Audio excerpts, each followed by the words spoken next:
Okey. Herkese merhabalar. Hoş Merhabalar. geldiniz. İsmim Hüseyin Aydın. Mumbai Ticaret Ateşesi'yim 2019 Haziran ayından beri. Bugün sizlere Hindistan liman, taşımacılık ve lojistik sektörleriyle alakalı sektör uzmanlarının katılımıyla bir bilgilendirme webinarı düzenleyeceğiz. Sadece bu selamlama kısmında Türkçe başlamak istedim. Mumbai'de yerleşik Mumbai Ticaret ve Sanayi Odası'nın işbirliğinde bu webinarı gerçekleştiriyoruz. Ayrıca hem Ticaret Bakanlığımızdan hem de özel sektörümüzden bir panelistimiz olacak. Umarım herkes için bilgilendirici ve Hindistan pazarına yönelik ilgi uyandırıcı bir etkinlik olmasını diliyorum. Şimdi İngilizce devam ediyorum. My dear colleagues, Yeliz Hanım, Birkan Bey from our Delhi office, dear Akınak Bey, Head of Logistic and Transport Services Department from Turkish Ministry of Trade, dear Ersel Topaloğlu Bey, owner of Transtas Global Logistic Company, dear Mr. Sandip Khosla, Director General at Bombay Chamber of Commerce and Industry, dear Mr. Pravin Rane, Joint Director at Bombay Chamber. Bombay Chamber is one of the oldest Chamber of Commerce in India. We have organized very efficient events together to promote bilateral trade between India and Turkey so far. Today we are organizing this event in association with Bombay Chamber. Thank you very much again for their kind contribution. Dear Captain Ram Iyer, Country Convener, International Conference on Ports, Shipping and Logistics 2023, and Senior Vice President, Seahorse Ship Agencies, Private Limited Company. Dear Kiran Malla, Partner, Strategy and Transactions at Ernst & Young India, and dear Mr. Ravi Jakar, Chief Strategy Officer at All Cargo Company in India, and the whole Bombay Chamber team and all our participants from India and Turkey. I'm very happy to see that we have Turkish participants from company level, government level, as well as sectoral association level. I welcome you for today's session on the port, shipping and logistics sectors in India. My name is Hüseyin Aydın. I am the commercial attaché of the Turkish Consulate General in Mumbai since June 2019. Within the scope of Turkish Ministry of Trade, we have organized 6 different webinars on India market until now. In this way, we are trying to showcase the Indian market in a very realistic and practical manner with significant contributions of the panelists from different sectors. In the first webinar organized in June 2020, we discussed doing business and branding in India, including imports, procedures, and logistics in the country. The other webinars have been dedicated to IT industry, home and kitchen sectors, Indian e-commerce market, lift and elevator sectors, machine tools, and food processing machinery sectors. Recordings of the webinars are available on the YouTube channel of the ministry. During the pandemic period, everyone felt the importance and indispensability of port, shipping, and logistics sectors, not only in India, but also across the world. And we realized much better how global supply chains are fragmented into these 3 connected sectors. Today, distinguished panelists are here with us to share their valuable knowledge and experience of the port, shipping, and logistics sectors in India. Majority of our Turkish companies think Indian market very difficult to enter and to be successful here.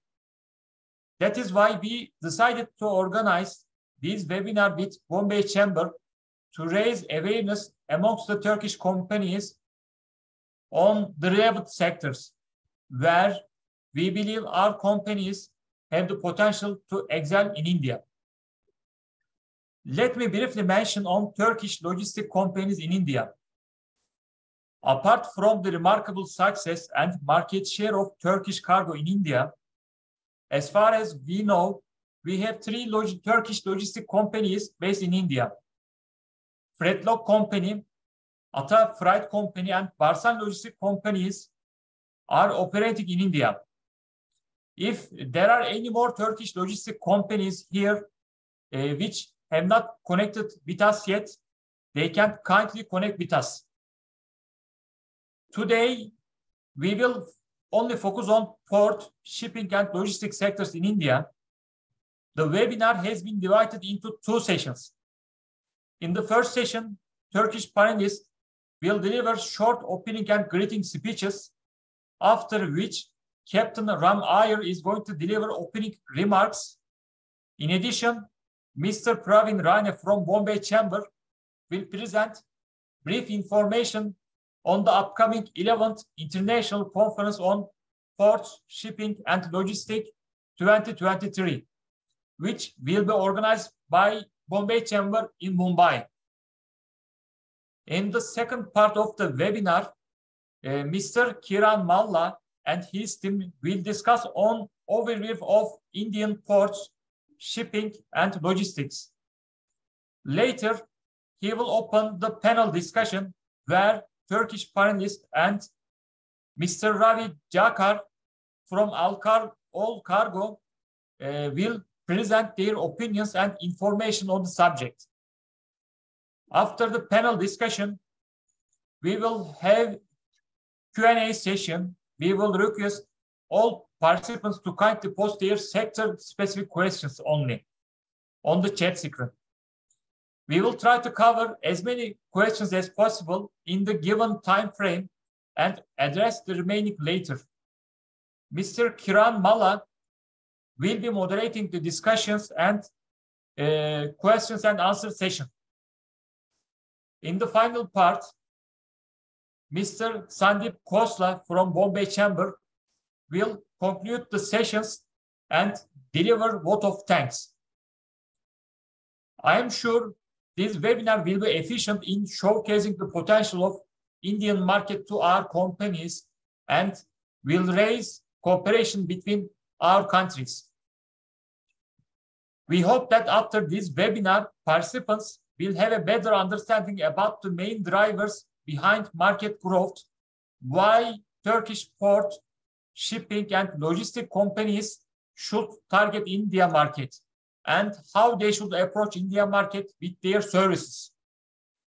We look at this cooperation in both ways. Turkey can also be a good location for Indian port, shipping and logistic companies, as our country has logistic advantages in the region, and we can help Indian companies to reach faraway markets via Turkey. Thank you once again to all panelists and participants. Now I am giving the floor to Akin Bey for his opening speech. Herkese merhabalar. Hello to everybody. My name is Akın Ak. I'm working at Ministry of Trade as head of Department of Logistics and Transportation Services. I hope today the webinar will be very helpful and beneficial for everyone. Thank you for your participation. Now I'm giving floor to Mr. Ersel. Hello, Mr. Ersel. Hello, Mr. Akın. Herkese merhaba. İsmim Ersel Topaloğlu. Hi to everyone. My name is Ersel Topaloğlu. I'm the Executive Vice President of Transtash Global Logistics. Transtash Global Logistics was established in 1977. It is our 46th anniversary, and we have offices, our head offices in Istanbul, and we have offices in Düsseldorf, Cairo, Doha, Dammam, and Kosovo. during the webinar, I will be talking about our experience in India as well. Thank you very much. Yes, so now Captain Ram Iyer can take the floor for his own speech. Thank you, Mr. Hussain. Thank you so much. And on behalf of Bombay Chamber, on my own behalf, I'd like to welcome all the Turkish leaders who are presently right here on this webinar, representatives from the Turkish consulate, the various Indian shipping organizations, business houses who are participating in today's session on the opportunities in port shipping and logistics sector in India. As the Bombay Chamber, let me just tell you about them. It's the Apex Chamber right here in Apex Chamber of Industry right here in India. With is more than 180 years old, and we have several thousand corporate members encompassing the full spectrum of industries. And the who is who of Indian industry are all members. Like whilst a third of them represent large corporates, very large corporates, including, we don't have to like Tatas, Mahindras, what have you, all the ones, but a large number, 2/3 consists of small and medium-sized enterprises. And the chamber focuses and strives hard to serve as a connector between the industry and the government, focusing on the regulatory aspect, the business growth of Indian business, growth of Indian industry, playing the role of facilitator. The chamber offers a full set of services: advocacy, capacity building, trade facilitation, business networking, handholding for SMEs, startups, a host of advisory and legal services. The chamber also engages with a host of global organizations, including World Bank, IFC, ADB, what have you.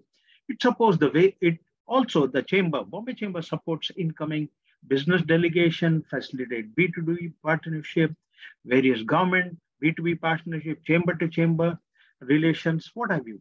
And the economic data, updated economic data is also published as received from various diplomatic missions, is also published and put across. Another key thing which Bombay Chamber offers is the certificate of origin services. This is like, we understand as like EXIM companies understand what is the certificate of origin. And nowadays it has gone totally digital, and the services are provided online, and even the visa recommendation services provided by Bombay Chamber is well applauded. The chamber follows 4 mission elements. One is that of sustainable growth.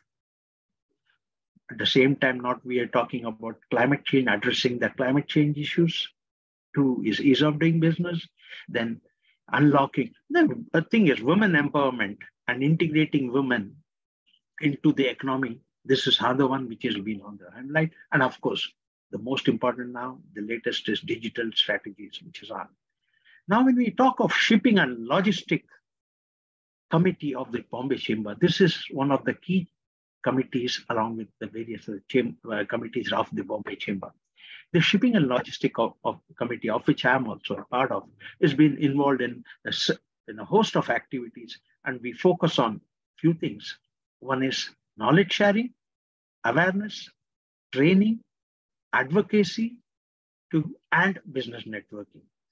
And one such important thing is the International Maritime Conference, which we have it every 2 years.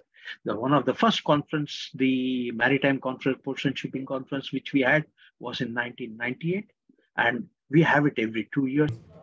So before we do the panel discussion, we thought we would give you an overview of what the logistics sector in India is. And later on, I would be joined by Ravi Jakar and Akin, where we will discuss a couple of key points around how we see the sector.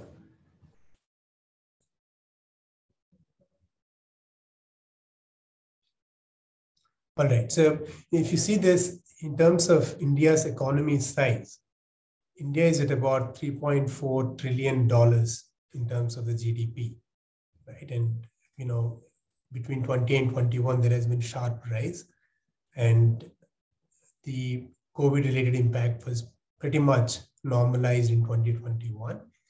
And IMF is forecasting that India would reach about $5 trillion by 2028. Government, however, has set more ambitious target. Our internal view is maybe we can reach that 1 year before. But netted, whichever way you look at it, the GDP growth should be in the range of 6 to 7%, right? Now, for a country of that size, and the ambition of $5 trillion, government has rightly identified that what is to be done is achieve export competitiveness and manufacturing cost competitiveness. And further, it got drilled down to say the only way that can be achieved for India is to make sure the supply chain efficiency is at its best. Now, if you overlay this with the logistics market size, the logistics market, which is broadly transport, warehousing, and other value-added services provided, put together in India is about $278 billion, right? Now that, if you take it as a percentage of GDP, would be about less than 10%. But that's not the true cost. The government of India estimates of cost of GDP is anywhere between 14 to 16%. And like you would imagine, as a logistics professional, the cost that goes, the reason why the costs increase from what it should ideally be is more to do with the inefficiencies in the supply chain, the overstocking, the inventory cost, the damages cost to the cargo. All of that together is increasing the cost, almost doubling the cost. Now, the government of India's target is to bring it down to 8%. Now, a lot needs to be done. From private sector standpoint, whenever we discuss the logistics sector, we look at where can the investments happen. If logistics has to be at a world-class standard in India, infrastructure obviously comes at the forefront. So if you look at the number of schemes that government has rolled out, broadly you can classify it into the road-related schemes, rail-related schemes, and shipping and waterways-related schemes. So if you look at port infrastructure and inland waterways, India is targeting about $75 billion investment till 2030. These are projects related to port strengthening, new container terminals, new oil jetties, variety of projects. Some of them, in fact, were recently been bid out, where we have seen active participation, but from both private sector players in India as well as the overseas port terminal operators. Right? The JNPT, one of the terminals has been bid out. PSA has won the CT4 terminal. So several more projects are being in the plans to be bid out. Some of them are strengthening projects, but some of them are new PPP projects. So a total of 963 projects are envisaged, totaling $75 billion. What is completed so far is probably at about $5 to $7 billion. About 200 projects have been completed, but there are about 500 projects under implementation. So for someone who is looking at this sector, both private sector players in India as well as any overseas players, this is a huge opportunity to participate. The second important scheme that India has brought to the forefront of logistics is the multimodal infra. This is part of the Bharatmala, scheme that government has rolled out, where India is looking at transforming how logistics is done in the country. It's largely done point to point because it's not integrated. So the number of movements that are required to deliver the cargo are much more than the optimal ones. So India is planning to shift it to hub and spoke model, where about 35 locations have been identified to become the multimodal hubs. Now, these multimodal hubs rightfully will serve to connect different models, the road, rail, as well as sea connectivity to happen. Already one MMLP has been operational. That's done on the EPC mode, where Government of India has put in money. That's in Guwahati. A recent bid was won by Reliance in Chennai. There are 2 more underway, but in total, in phase 1, about 20 multimodal logistics parks should come up, and another 15 should come up in phase 2. So that's about $6 billion of investment. The third, which is an interesting one, is the rail connectivity program that India has rolled out. This has been in works for several years now, and there are multiple corridors that are being planned for moving the freight. India, interestingly, the rail corridors are overlapping for both passenger and freight. And today, passenger gets priority over freight. And therefore, there are several delays in how freight moves in the country. So what is envisaged out of this DFC is to create a dedicated freight corridor connecting the ports, right? So for shipping and logistics, it's a very important initiative which will have significant impact on the downstream investments in terms of, again, MMLPs, in terms of ICD CFSs getting connected to the DFC. What is expected is today the railway share in the overall logistics is about 18%. About 70% is done by road. That 18% is expected to be doubled, with DFC and further downstream rail connectivity programs to about 36%. So it's a huge opportunity for logistics sector the way we see it. One is the rail corridor, and therefore there are container train operations, and then the associated logistics parks along the rail corridor. And then you can potentially connect several other inter-end locations to these freight corridors through the routes connecting to the nodes. So there is one Western DFC, which is taking from JNPT to Dadri in the north.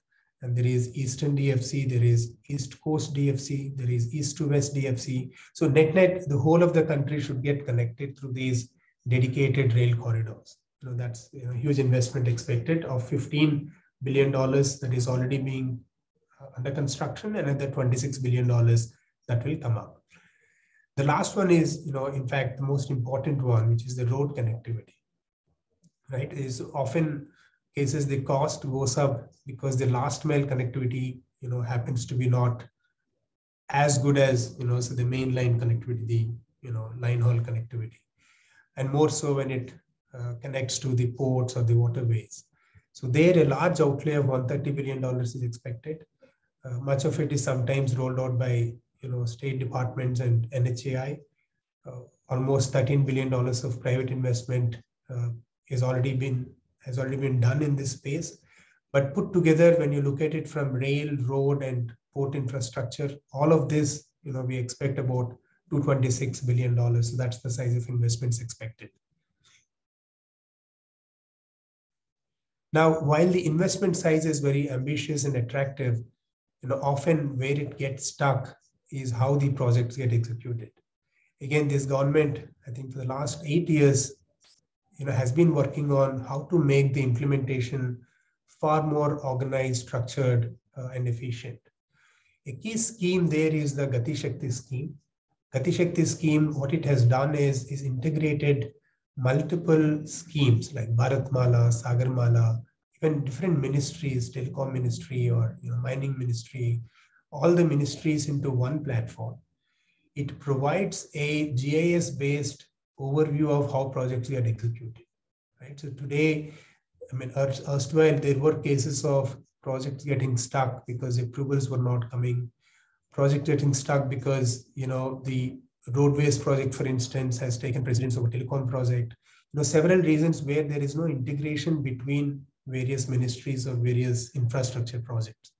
So the Gati Shakti program, in a way, makes sure that all the projects related to infrastructure as well as logistics will get common implementation, oversight from the ministries. There is a national planning group, which is an elite group of different ministries which will oversee this. And it is expected that therefore the implementation of these large-scale projects, in fact, the overall infrastructure investment pipeline is about $1.3 trillion. That this expects the the kind of efficiency it is required. So that's the Gati Shakti scheme, which to my mind is one of the most critical part of infrastructure investment. The second one is the National Logistics Policy, which was recently announced by the Prime Minister. Now, this again is sorry, I just lost the slides. Give me a minute. So National Logistics Policy again has been very critical to bring forward all the issues that the sector faces. So if you look at how the logistics is done in the country, a large part of inefficiencies are to do with how the return load is not available for trucking, for instance, or the warehouses in certain locations do not have the connectivity. And therefore, net, there are several facilities, infrastructure facilities, or in some cases, the transportation network, which is not running optimally. Now, it is as part of the national logistics policy, what Government of India is trying to do is connect all of these platforms digitally. So which is called the Unified Logistics Interface Platform, where it is expected that any private sector user or a government user can get onto this interface and understand how cargo is moving between various locations. And in fact, there will be an app which will enable a cargo service provider to log into it and decide the course of action for the cargo, right? Which is significant in terms of optimizing the logistics related cost. The second is to track any issues that exist, which is there is a separate single window tracking that is being envisaged. And the third is there is something called e-logos, which is the ease of doing logistics platform, which again will highlight whatever issues the industry is facing. So the ambition of the government is using the national logistics policy related features, bring down the logistics cost from about 14 to 16% to 8%. Yeah, but we need to look at Gati Shakti and the national logistics policy to work in tandem. So infrastructure gets created, and then the digital interface will make it optimal for the cargo service providers to use the network. Last but not the least is the GST reform that government undertook almost 5 years back, which took away a lot of inefficiencies in logistics. There was a time when the truckers used to wait for 5 to 7 hours at every checkpoint between the states when the trucks crosses from one state to another, which added to the delays that were there in the overall freight movement, right? So that essentially got removed when the government moved it to GST. So there is one tax structure now. There are no state level taxes that are levied, which reduce the overall turnaround time. Some put it as much as 30 to 40%, right? And there are warehousing optimizations also that got achieved through GST. So there are central warehouses now which are used as distribution hubs, which are much more modern, much larger, and that's where we see a lot of investments coming in. So I think all these reforms put together with the investment size required, we see huge opportunity for private sector across the value chain of shipping and logistics. Now moving on to what kind of FDI we see in ports or in shipping and logistics. I think we have seen significant uptick in the overall FDI in the country, which is almost doubled in the last 6 to 7 years. And within the infrastructure, government is very keen to get as much of foreign direct investment as possible, right? The investment in ports is expected to be at least $2.5 billion every year. And if you look at some of the investment that have happened in this space, there's a lot that has happened on the terminal infrastructure. So you have global measures like DP World or APMT or PSA CMAs, either directly or in consortium investing into these terminals, right? So we see similar investments, across the terminal infrastructure. And like I mentioned, even on the rail side, container train operation side, and also on the road side.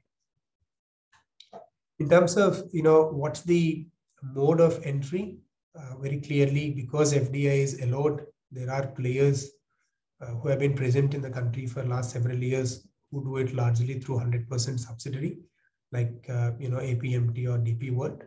But there are also newer players who prefer joint ventures with local players or partnership with local players. And these could be with the strategic players, or in some cases, it could be even with the PSU entities. One example, although it's not in the shipping logistics, for a Turkish company to be successful in India is Çelebi, which is a major ground handling and cargo handling company in India. And it's present across different major airports. And it also participates in some of the bids on the logistics parks or cargo terminals on its own. In terms of why we see this a great opportunity for Turkey is the level of investment that is required, which is huge. Therefore, there will be several partnerships that are required for this investment or the funds to come into the country. It can't be done purely by Indian private sector players or by government alone. So the size is very attractive. The second is the reform and regulatory intervention that government has undertaken, which we think will really pan out well for the private sector players. And last but not the least is the GDP potential or the growth potential that India has. Yeah. So these are the few thoughts in terms of why we think the sector is attractive. Obviously, due to paucity of time, we restricted it to headlines, but we can discuss this in more detail. But with this overview, I would now like to bring in the experts into the discussion as part of the panel discussion. Ravi, if you're there online, quick check. Yeah, you're there. Yeah, I can see you. So Ravi, obviously the schemes that government has rolled out are ambitious. The policy interventions are very favorable, but sometimes we wonder if the action is being seen on the ground or it's still taking time. And you being part of the largest logistics groups in the country would see it day in and day out. So it'd be good to get your perspectives in terms of what has changed in the last few years. Definitely GST has got operationalized, that has seen results, but even with the schemes like Gati Shakti or National Logistics Policy, what's the real change you're seeing on the ground?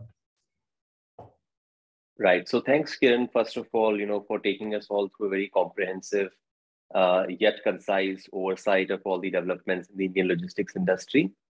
I'm certain that our Turkish friends would have gathered enough insights about what's happening on the logistics industry in India.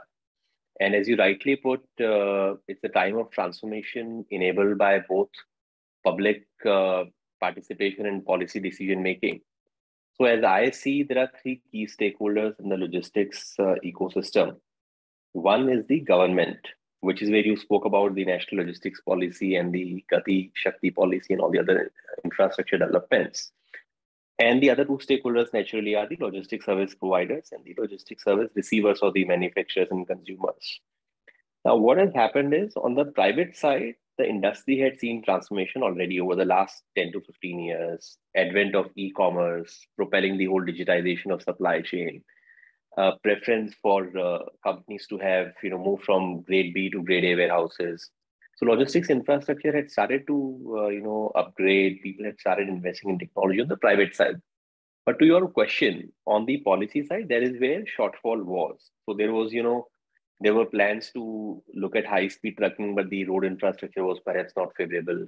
There were plans to do multimodal cargo transport, but the hubs were not in place. A lot of those, challenges were becoming roadblocks. Now, what has happened from an execution point of view is that the execution has become significantly improved. So, like in your presentation, I was just looking at it, Kiran, you spoke about how the government came up with the multimodal logistics parks policy, and it is quite recent, and hence you spoke about it.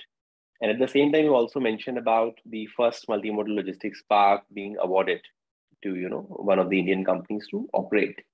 So this progress in decision making, which is from announcement and rolling out of a policy to actual on-ground implementation and even operationalizing it, this has been happening in a very record time, which means that it's not just about the intent which is being expressed in terms of policy announcements, but the government has been backing it up with concrete initiatives, following it up rigorously, ensuring that policy is implemented on ground. So to your point, I think that's the biggest difference which I see, I would say post GST, as you pointed out rightly, about 5 years ago, but particularly in the last couple of years, we have seen significant movement in terms of actual on-ground execution on the back of the policy initiatives from the government.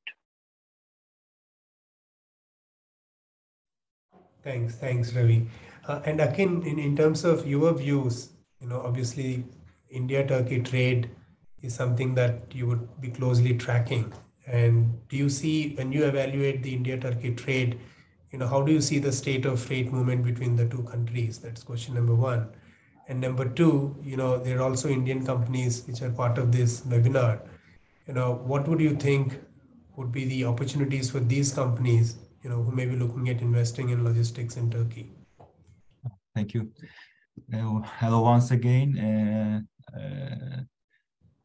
good questions, and I have tried to answer. Let me share my screen to answer your questions, just to make it easier.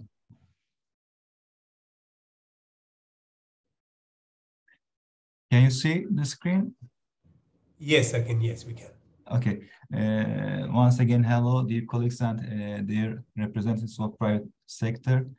Thank you for the questions and thank you for your explanation from Indian side. Now, I will talk a bit more about Turkish side and Turkish perspective.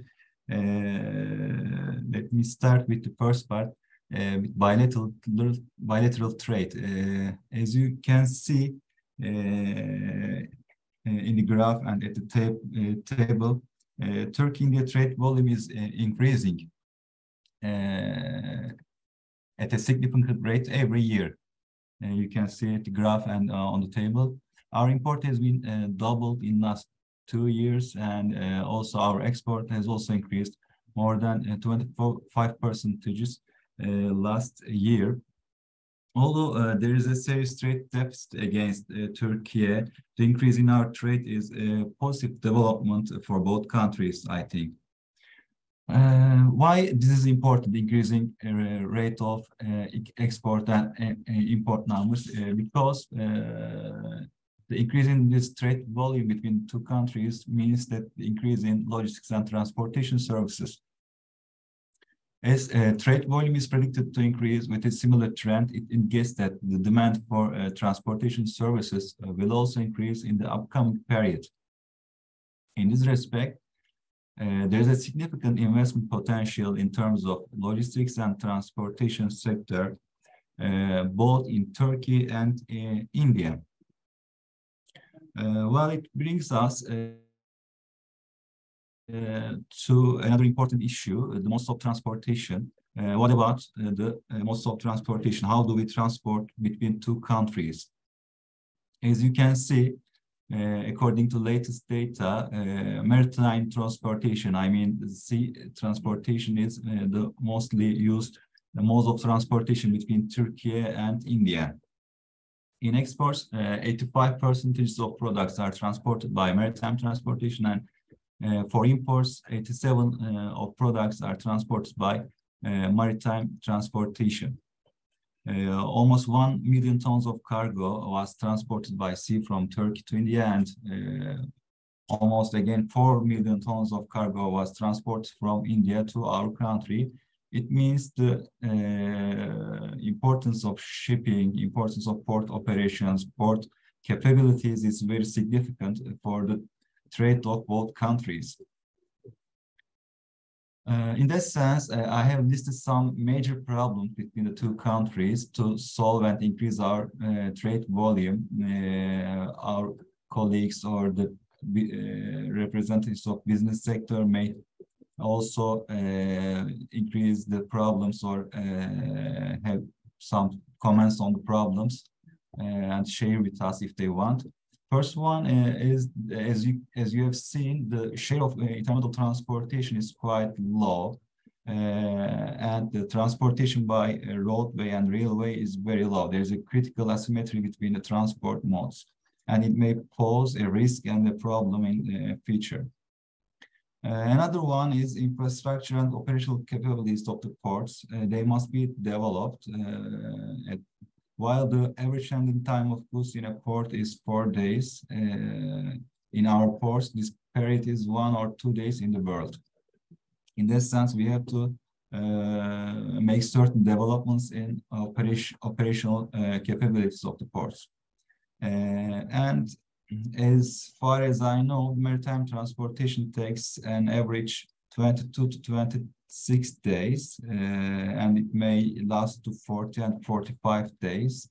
And it costs, for today's numbers, $2,500 US dollars. I think we can decrease the delay time for 10 days or so. The ports and domestic connections must be developed for both countries, railway and roadway connections. It's very important. for the logistic transfers and also transit cargoes. And logistic clustering should be provided, and more logistic centers should be established in both countries. As far as I know, there is no signed road transport agreement between Turkey and India. For this reason, there is no direct road transport from our country to India. Security problems in countries such as Pakistan, Afghanistan on the transportation road to India is still an important problem. And logistic investments are, as you know, high-cost investments that require significant financial resources. The private logistics companies should benefit from public incentives and support. This is my final part of speech, developments in the world and opportunities in Turkey. Your second question is about on your second question. Most of us know the latest developments in the world and the effects on logistics sectors, logistics and transportation sector, COVID-19, we experienced container crisis, closure of the Suez Canal, driver crisis, increasing demand and freights, increasing energy prices, climate targets and international regulations. Finally, we had Russian invasion of Ukraine, China, Taiwan, USA tension, and there are also new concepts like new ways of doing business. We also have global fluctuations, recession forecast, and inflationary environment. There are lots of challenges in the world happening at the same time, and here comes the questions: what can we do about it? How can we handle with these problems?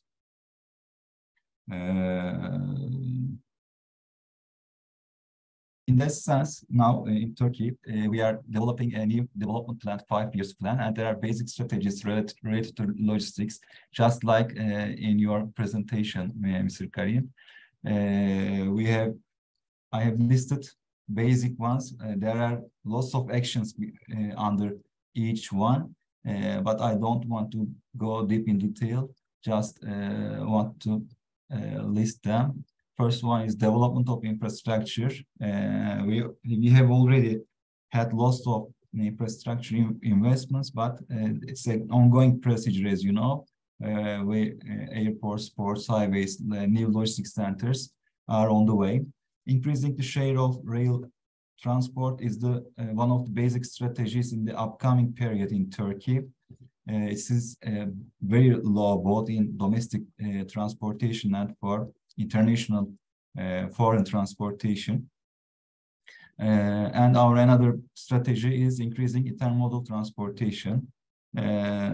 Classical one, lowering logistics costs, increasing competitiveness and efficiency, ranking higher in international index by increasing logistics performance, and improving quality and safety. As I said, each one have their own action plans related with certain ministries, certain public institutions. And in that sense, I can frankly say Turkey has become an important transit trade center worldwide after especially the crisis around our country. Turkey has become an important international transit trade center. We have implemented significant infrastructure investments in recent years: airports, bridges, ports, new ports, and so on. We are closely following the digital transformation in logistics. It's very important for the upcoming period. And another issue is about carbon emissions targets. Turkey respects carbon emissions targets and contributes to the Green Deal objectives. And finally, Turkey has taken important steps towards facilitating trade. I think these are enough for your questions. Thanks for your listening. If you want to ask something more, you can just get in touch with me with email. Here's my email. Thank you for your listening. Thank you, Akin. Thank you for that presentation, giving an overview of how the Turkish economy and state of logistics is. Thank you for that. So Ravi, back to you. In terms of private sector investments and where the focus is. Obviously there is a lot that needs to be done. There's a lot of funding that is required. Across the value chain, we are seeing action. Be it multimodal logistics parks or warehousing or rail logistics, all of that. But keeping in mind, the overseas investors, be it from Turkey or otherwise, do you see specific value chain elements seeing more momentum? Again, aided by, the prospects in terms of returns in different segments, or by the push that government is giving for certain initiatives, say one such as multimodal logistics parks, right? But do you see in the entire value chain, obviously in the past there has been a lot of thrust on the terminal itself and the ports itself, but of late, has it shifted? Do you see newer avenues for investment? Yeah, so Kiran, I think, the investment opportunities are somewhat moving towards the hinterland. So while historically we have looked at ports as being the primary attraction particularly for the international investors, we noticed that in the recent times, the warehousing infrastructure has picked up significant pace, and the government has also allowed for the policies for favorable terms for an overseas investor to come in and invest in India. And a lot of simplification of rules and regulations around, everything ranging from land acquisition to construction to participation in equity, mean that potentially people could look at participating in multimodal logistics parks or warehousing. The grade A warehousing is a huge opportunity in the country. So I think, and if you look at the amount of, you spoke about the GDP growth, on the back of that, there'll be a multiplier of trade growth. And then there's a shift from conventional low-grade B warehousing to grade A warehousing. If you put all these factors together, grade A warehousing can continue to grow at very significant high double-digit growth rates for almost like next 5 to 10 years, for a quite a long-term horizon. So that clearly is one opportunity for somebody to look at. Apart from that, I also see that, from a, and Akin spoke about the whole sustainability. I believe that, on the back of India's expansion as a manufacturing hub for the world, there will also be opportunities to do initiatives around focused green logistics. Because from a power source perspective, India is very suitably positioned from a solar power perspective. And, our cost of creating green energy is going to be very competitive from a global benchmarking perspective. So as we build out, globally sustainable supply chains, I think there could be some new business models which might emerge on distribution, which could be, more about green logistics. So I think while it's still in very nascent stages, from a next 5-year horizon perspective, there could be opportunities in building sustainable supply chains for both domestic distribution and for exempt trade. So that's the second opportunity. These are the two key things which I think should be great opportunities. And the third, of course, the way we just witnessed the numbers. I mean, doubling of imports between two countries is a phenomenal achievement. It's not a small number. And the other side of the direction of the trade also was almost a 25% kind of a growth rate. So looking at that, I think, this is not the end, but just the beginning. So if you take these growth rates over the next 4 to 5 years, we're talking about an extremely substantial quantum of trade between the two countries. And I think, therefore, there could be opportunities to partner, just focusing on this trade lane as well, and how India's manufacturing prowess and, Turkey's strategic position as a potential distribution center to the entire Western and Eastern Europe could possibly play a role. So there could be opportunities for, distribution companies in Turkey to join hands with logistics companies in India and build out a model of an end-to-end supply chain catering to both the India-Turkey bilateral trade as well as using Turkey as a gateway to enter into Europe. So some of these opportunities potentially can be looked at from a Turkish logistics company's perspective. That's what comes to my mind. Absolutely, Ravi. I think very well said. The last point is particularly interesting that, rather than looking at what Turkish companies can do in India or what Indian companies can do in Turkey, I think given the interest that India has in terms of manufacturing in India for the world and the strategic location advantage that Turkey has, definitely when these two countries come together, I think there is possibility of improving the way the cargo is moving across the world. The logistics is done between the two countries and then further distribution to the world. So on that note, I think very interesting discussion. Thank you so much, Ravi and Akin. Over to you, Captain, now for further proceedings.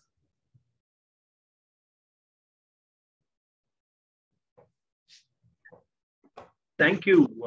That was very interesting, Kiran. You summed up beautifully, and Ravi's inputs as well as Akin's inputs on the Indo-Turkish shares were phenomenal. Thank you so much. With this spurt in growth, both India and Turkey are very beautifully poised to take off onto the next level. That's what it is. The trajectory can only be upwards. This is what it is. And Ravi beautifully pointed out a thing about the opportunities which are abound, which is like, I'm sure all the so-called all the people who are attending will take a note of what Akin and Ravi has really pointed out. The opportunities are abound, and these are the opportunities which are going to be, one would want you all to probably make full use of in the forthcoming Ports and Shipping Conference. I think there is enough there. We can open up the floor for questions. Is that what it is, Praveen? We can open up the floor for questions. Wouldn't that be fair enough? Before that, I think we have one Turkish logistic company. All right. Yeah. So, Kiran, do you have any specific question for this logistic company?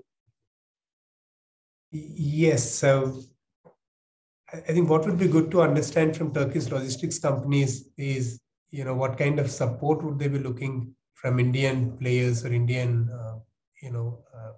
logistics players per se, and if they can see any partnerships that they can do with Indian companies, or if they are looking for any specific opportunities in India, what would they be? My name is Ersel again. I'm the Executive Vice President of Translash Global Logistics. What we do is we are shipping a lot of containers from Turkey to India, specifically for waste paper product. I mean, Indian traders are buying a lot of waste paper all over Turkey. Specifically, our company is loading like 5,000 TEUs every year to India, which is not a small amount, not a very big amount, but this is mostly price-sensitive product. People are sometimes concerned a lot about the freight costs. Currently, freights are free-falling for each destinations from India to Turkey, Turkey to India. Sometimes freight is deciding the trade.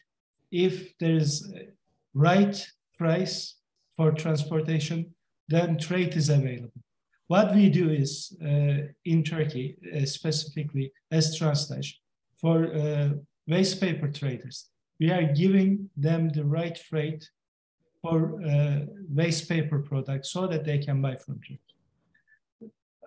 Most of the time, people, they don't know how can they reach the right freight.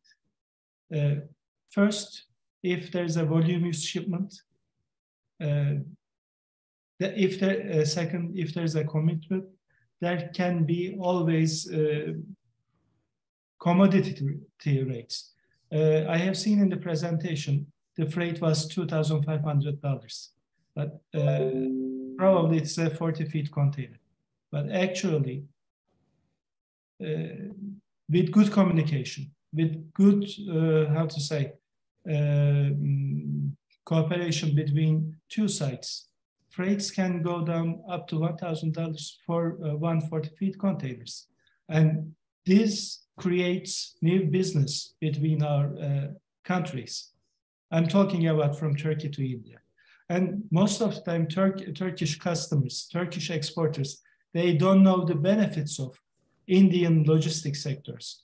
For example, they think that they can ship only up to Mundra or Nevașava or Tuticorin or Haldia. They don't know the ICD system. You should explain your, I think it's a wonderful system, ICD system to Turkish exporters, because they can ship to Mundra, and through Mundra they can ship Sonipat, Panipat, Timapur, Modinagar, very heart of India, with very low costs. In Turkey, we have respectively higher costs for, central Turkey transportation. Maybe this should be explained very well to Turkish exporters.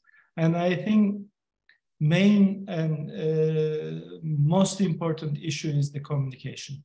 I mean, if we know to each other better, if we get together more, if we try to understand each other in a better way, and if we try to create partnerships, I think there's a long way to go between Turkish traders and Indian customers, exporters, and businessmen. I believe there are many opportunities between two countries. For example, everybody thinks that average transit time is 24 days or 32 days, but now there are newcomers in the market. There is a direct service just implemented from Istanbul to Mundra, 9 days. It is a wonderful transit time. It is not very regular, but it is still a wonderful transit time. There is another service, another smaller shipping line is putting a new service, once a month service, 14 days to Mundra and 16 days to Navashava. This is a beautiful transit time, which Indian importers and Turkish exporters has to, benefit from. There are many blue areas that both sides doesn't know 100% each other's strengths and possibilities and opportunities. I think more webinars, more discussions, more meetings has to be performed, and everybody has to try to learn what best the other can do for the other party. This is what I can say. Thank you, Arsal. That's very informative in terms of. Sorry, Captain Iyer, yeah. Thank you, Arsal. That was wonderful. You highlighted the key points, which is like is music to the ear. This is exactly what we are talking about. Most of the people in this business, in the exim trade between India and India is a huge country. Please understand that it is just not about port. One must understand the inland logistics. One must understand the full thing. It is all a beautifully set place. And as Ravi pointed out, it is the full system is a whole lot of things have been really put in place for ease of doing business. Things are not what they used to be about 10 years ago, 15 years ago. Things are really transparent. Even the customs in India, it is faceless. This is digital transaction, everything. There's a whole lot of things. This is too short a time to explain all these things. And the ease of doing business has really been a wonderful thing. And over the last few years, the digital ease of doing business in India, including everything from at the waterfront level, right from customs level to all logistics level, all these things are really available. And none better than Ravi and to share such beautiful highlights with their organization or the various other organizations, the logistic organizations who are part of this panel will be more than happy to share such things with you. And as you rightly said, these two newcomers have just come in. Of course, these are all new days. And I'm sure the trade is already taking full advantage of the direct service between Mundra and this one. And it is rightly poised at the right thing. People should understand that the way ICD functions, the way things function, it is as long as you have a good communication level, understand what you are getting into, get the full logistics in place. And as you rightly pointed out, end of the day, it is like price sensitive. It's a price sensitive trade. One needs to be careful about this, not to lose out to competition. This is the only way to go forward. Thank you, sir, for highlighting the need for extra B2B or more closer interaction, which will solve all the things. And that is exactly what this Ports and Shipping Conference is proposing to minimize and get them together, sir. Thank you so much. Thank you very much. It is appreciated. I mean, I do these B2Bs almost every week. I have more than 35 traders and customers, friends now from India to Turkey. I mean, We meet with them weekly. I mean, they come visit us and they openly ask questions. And we openly ask what they did. And then we find, how to say, common ground for mutual business. This should be the way. I mean, we have to talk more to each other. We have to ask more to each other. And we have to find solution for each other. And this is possible. I mean, what I know is people in India, they don't know Turkey very well. Turkish people, they don't know India very well. I mean, yes, technology is there. The services are there. The new transit times, new services are implemented because trade is increasing. But I still believe in power of one-to-one communication, in-person touch. And these meetings, these webinars are helping for that. Thank you. Okay, so Mr. Hussain, may I request Mr. Sandeep Khosla to, conclude this session with his vote of thanks? Thank you, Praveen. I think it was a very, very interesting session which we had today. And thank you, Mr. Hussain, for introducing us, the Bombay Chamber, to a lot of our Turkish friends. And to Akin and Ursel for giving us their perspective from the Turkish point of view. My special thanks to Kiran and Ravi for taking us as to where we are poised to do. And of course, our fellow committee member, Mr. Ram Iyer, for also at the end talking about what are the various benefits which are going to come in as far as India is concerned, especially from the cruise terminal. And we were given a presentation by the MBPT chairman as to what plans he has for the coming years. I think India is far, far behind with the kind of ports which we have compared to what even some of the smaller nations do as far as it's concerned. So I think overall, the Turkish friends would have got a flavor of what is going to happen in India in the next 2 or 3 years. Since the pandemic has opened, Mr. Hussain has had almost 5 or 6 delegations which have come to India.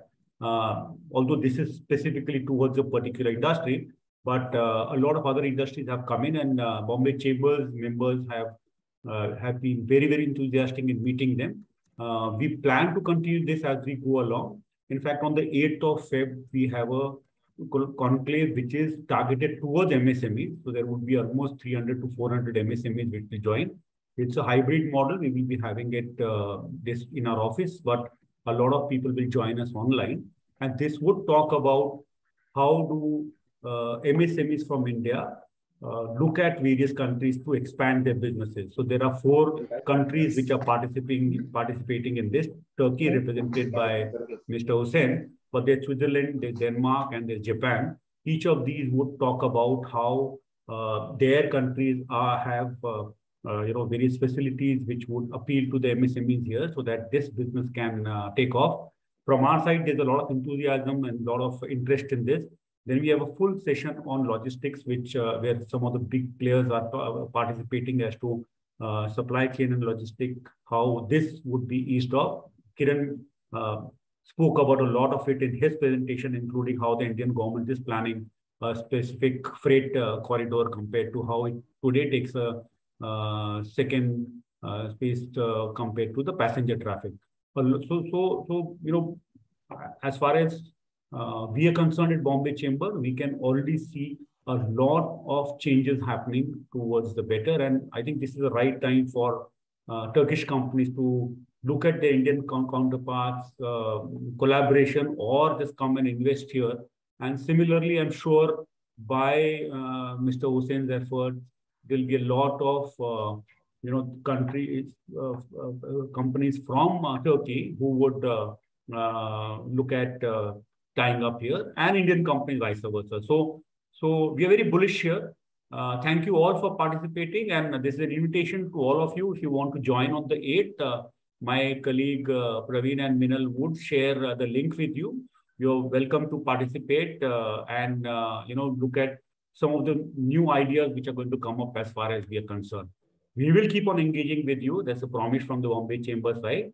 So thank you once again for everyone to participating today, and hope to see you again.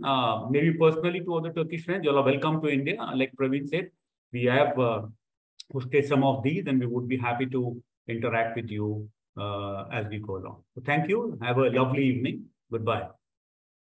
Thank you. Thank you very much, Mr. Kosla, and all our panelists and participants. I hope this webinar is just to get to know each other, and we are really looking forward to further step to improve bilateral business between two countries. Thank you very much again. I wish have a good evening to everyone. Thank you. Thank you. Thank you. Thank you very much. Thank you. Thank you.